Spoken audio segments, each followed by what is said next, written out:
জ্যৈষ্ঠ মাসের বড় মঙ্গলবার আপনার বাড়ির সদর দরজায় বা উত্তর পূর্ব দেওয়ালে বেঁধে দিন এটি। হনুমানজির কৃপায় আপনার বাড়ি থেকে সর্ব সংকট, আপদ বিপদ, রোগ জ্বালা যন্ত্রণা দূর হবে। বাস্তু দোষও কেটে যাবে। পরিবার ভরে উঠবে সুখ, শান্তি এবং সমৃদ্ধিতে। নমস্কার বন্ধুরা, ভক্তিমূলক কথা চ্যানেলে জানাই আপনাদের সকলকে স্বাগত। বন্ধুরা, আশা করছি ঈশ্বরের আশীর্বাদে আপনারা প্রত্যেকেই ভালো আছেন এবং সুস্থ আছেন। শুরু হয়ে গেছে জ্যৈষ্ঠ মাস। জ্যৈষ্ঠ মাসে যে মঙ্গলবারটি, সেটিকে বলা হয় বড় মঙ্গলবার। এই মঙ্গলবারগুলি বছরের অন্যান্য মঙ্গলবারগুলির থেকে একেবারেই আলাদা এবং এর গুরুত্ব অনেক বেশি। সপ্তাহের যে দিনটি হনুমানজির ওপর সমর্পিত, সেই দিনটি হচ্ছে মঙ্গলবার। আমরা প্রত্যেকেই জানি যে মঙ্গলবার দিন হনুমানজির পূজা অর্চনা করলে তিনি তার ভক্তদের ডাকে অবশ্যই সাড়া দেন এবং তাদের জীবন থেকে সর্ববিপদ আপদ দূর করেন। কিন্তু জ্যৈষ্ঠ মাসের মঙ্গলবারগুলি আরও বিশেষ। শাস্ত্র অনুসারে জ্যৈষ্ঠ মাসের মঙ্গলবার ভগবান শ্রীরাম এবং শ্রী হনুমান প্রথমবার মিলিত হন। এই কারণে জ্যৈষ্ঠ মাসের মঙ্গলবারগুলিকে বলা হয় বড় মঙ্গলবার। এই দিনের মহিমাও অনেক বড়। বিশ্বাস করা হয় এই দিনে হনুমানজির পুজো করলে জীবনের সমস্ত দুঃখ কষ্ট দূর হয়ে যায়। যতই বড় সংকট আসুক না কেন, হনুমানজি সেই বিপদ থেকে কিন্তু রক্ষা অবশ্যই করেন। তাই বন্ধুরা, জ্যৈষ্ঠ মাসে প্রতিদিন অবশ্যই পারলে হনুমানজির পুজো করবেন। যদি প্রতিদিন করা কোনো কারণবশত সম্ভব নাও হয়, তাহলে মঙ্গলবার এবং শনিবার দিন অবশ্যই হনুমানজির পূজা করবেন এবং হনুমান চালিসা পাঠ করবেন।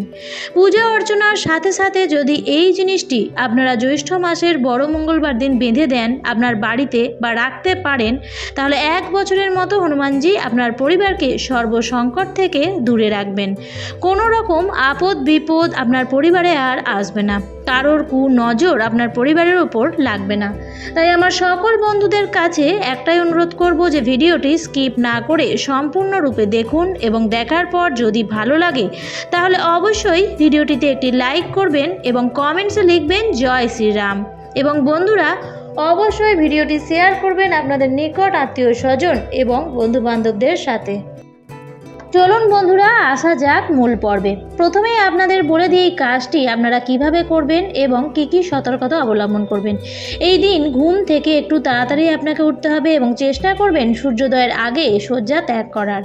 এবং এই কাজটি আপনাকে করতে হবে সূর্যোদয় থেকে সূর্যাস্তের মধ্যে। এবং এই দিন পারলে লাল রঙের বস্ত্র পরার চেষ্টা করবেন। মঙ্গলবার দিন লাল রঙের বস্ত্র পরা অত্যন্ত শুভ।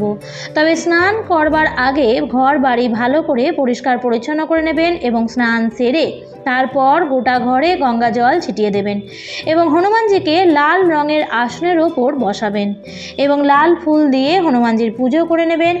হনুমানজির প্রিয় যে ভোগ আছে সেগুলিও আপনি আগে থেকে জোগাড় করে রাখবেন। হনুমানজির প্রিয় ভোগের মধ্যে প্রথমেই আসে গুড় এবং ছোলা। তাছাড়াও নারকেল, কলা, লাড্ডু নিবেদন করতে পারেন এবং প্রত্যেক মঙ্গলবারে হনুমানজিকে একটি মিষ্টি পান অবশ্যই নিবেদন করবেন এবং মেটে সিঁদুর হনুমানজিকে অবশ্যই চাপাবেন। আপনি পুজোর সমস্ত সামগ্রী নিয়ে গিয়ে আপনি মন্দিরেও পুজো দিতে পারেন। এবার যে উপায়টি করবেন তার জন্য একটি লাল শালু কাপড় নিতে হবে আর নেবেন একটি নারকেল আর 7টি লবঙ্গ নিতে হবে। লবঙ্গগুলো নিখুঁত এবং ফুল সমেত 7টি লবঙ্গ নেবেন। আপনি এই সমস্ত সামগ্রী হনুমানজির সামনে নিবেদন করবেন এবং মেটে সিঁদুর দিয়ে সমস্ত জিনিসগুলিকে তিলক করে দেবেন। এবং এই দিন যদি পারেন 108টি অশ্বত্থ পাতায় জয় শ্রীরাম লিখে কোনো হনুমানজিকে গিয়ে নিবেদন করতে পারেন। তবে এই কাজটি অবশ্যই মন্দিরেই করবেন। বন্ধুরা, চামেলি তেল হনুমানজির অত্যন্ত প্রিয়, তাই যদি পারেন চামেলি তেলের প্রদীপও জ্বালিয়ে দেবেন।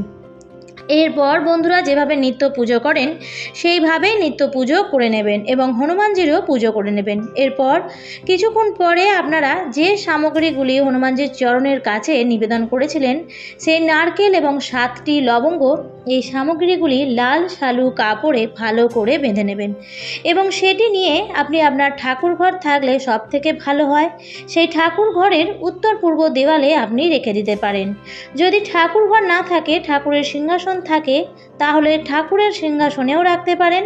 এবং সব থেকে বেশি ফল লাভের জন্য আপনারা আপনাদের বাড়ির সদর দরজাতেও বেঁধে দিতে পারেন। তবে সদর দরজায় বাঁধার সময় সাবধান থাকবেন যাতে কোনোভাবেই জিনিসটি নিচে না পড়ে যায়।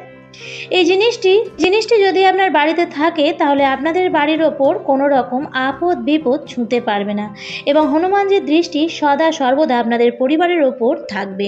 পরিবার থেকে রোগ জ্বালা যন্ত্রণা দূর হবে। এরপর বলবো বন্ধুরা, আপনাদের জীবনে যদি কোনো বড় সংকট আছে যার জন্য আপনাদের এই সংকট থেকে আপনারা মুক্তি পাচ্ছেন না, তাহলে এই একই দিনে এই আরেকটি উপায়ও আপনারা অবশ্যই করবেন। তবে এই উপায়টি আপনারা করবেন সন্ধেবেলায় বা সন্ধেবেলার পরও আপনারা এই উপায়টি করতে পারেন।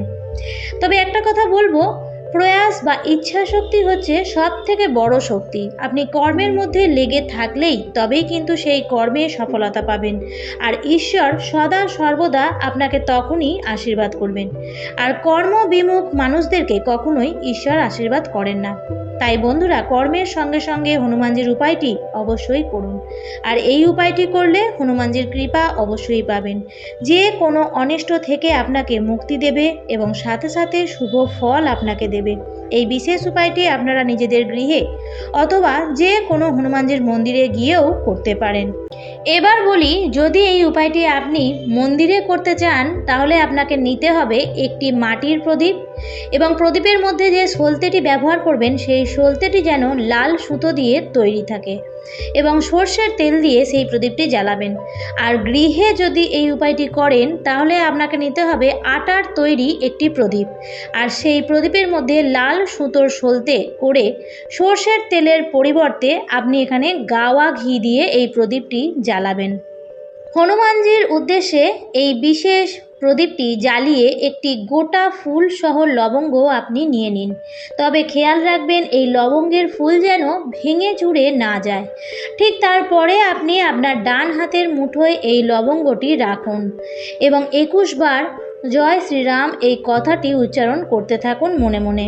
তারপরে এই লবঙ্গকে আপনি আপনার মাথার চারিদিকে 7 বার ঘুরিয়ে নিয়ে আপনার সামনে যে প্রদীপটি আপনি হনুমানজির উদ্দেশ্যে জ্বালিয়েছেন সেই প্রদীপের মধ্যে এই একটি লবঙ্গ আপনি রেখে দিন। এবার আপনি এই প্রদীপটিকে হাতে তুলে নিয়ে আপনি হনুমানজির উদ্দেশ্যে আরতি করুন। খেয়াল রাখবেন এই আরতি করার সময় আপনি প্রদীপটি হাতের ওপরে রেখে আরতি করবেন, না হলে এই বিশেষ মহাচমৎকারী উপায় কিন্তু সম্পূর্ণ হবে না। বিশেষ আরতি করার পরে আপনার যে কারণের জন্য আপনি এই উপায়টি করছেন সেই সংকট বিষয়ে আপনি হনুমানজির উদ্দেশ্যে বলুন এবং সেখান থেকে মুক্তি পাওয়ার জন্য তার চরণে আপনার প্রার্থনা জানান। তবে এই বিশেষ উপায় করার জন্য একটা বিষয় খেয়াল রাখবেন, এই দিনে কোনো আমিষ জাতীয় খাবার গ্রহণ করবেন না। ব্রহ্মচর্য পালন করে এই বিশেষ উপায়টি করবেন। এমনকি আপনার খাবারের মধ্যে পেঁয়াজ রসুন এগুলিও ব্যবহার করবেন না। তবে এই বিষয়টি শ্রদ্ধাচারে করলে উপায়টি প্রকৃতভাবে আপনার জীবনে শুভ ফল আনতে পারবে। এই উপায়টি করার ফলে আপনি যে বেনিফিটস পাবেন তা হলো, যদি কোনো লোক আপনার কোনো ক্ষতি করার চেষ্টা করে সেটিও নষ্ট হয়ে যাবে এবং এর ফলে আপনার দীর্ঘদিনের কোনো আটকে থাকা কাজ যেটি থেকে আপনি কোনোভাবেই মুক্তি পাচ্ছিলেন না তারও সমস্যার সমাধান হয়ে যাবে। তবে এই উপায় দুটি আপনি 10 জন লোককে জানিয়ে করবেন না। পরিবারের লোক হয়তো জানতে পারবে, কিন্তু বাইরের লোকের থেকে গোপনেই রাখবেন। আমার আজকের ভিডিওটি আমি এখানেই শেষ করছি। আশা করছি আজকের ভিডিওটি ভালো লাগলো এবং একটু হলেও উপকারে লাগলো। ভিডিওটি দেখে ভালো লাগলে অবশ্যই কিন্তু লাইক, কমেন্টস এবং শেয়ার করবেন বন্ধুরা। আর যদি চ্যানেলে নতুন হয়ে থাকেন তাহলে অবশ্যই চ্যানেলটিকে সাবস্ক্রাইব করে আমার সাথে থাকবেন। দেখা হবে পরবর্তী নতুন আরও একটি ভিডিওতে। ভালো থাকবেন, সুস্থ থাকবেন। ধন্যবাদ।